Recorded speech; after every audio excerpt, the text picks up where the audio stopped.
এক ব্যক্তিকে অপহরণ করে নিয়ে যাওয়ার সময় তাকে উদ্ধার করলো কাঁকসা থানার পুলিশ।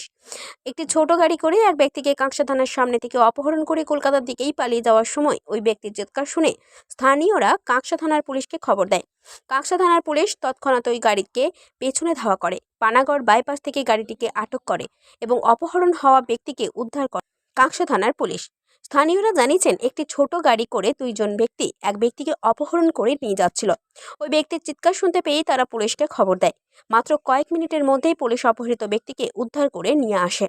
সকাল 10:45 নাগাদ অপহরণ হয় পানাগড় স্টেশন থেকে।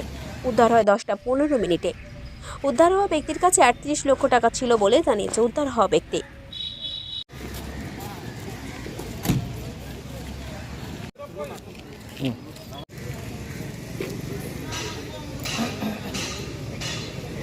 কাঁকসা থেকে নিজস্ব প্রতিনিধির রিপোর্ট, 99 নিউজ বাংলা।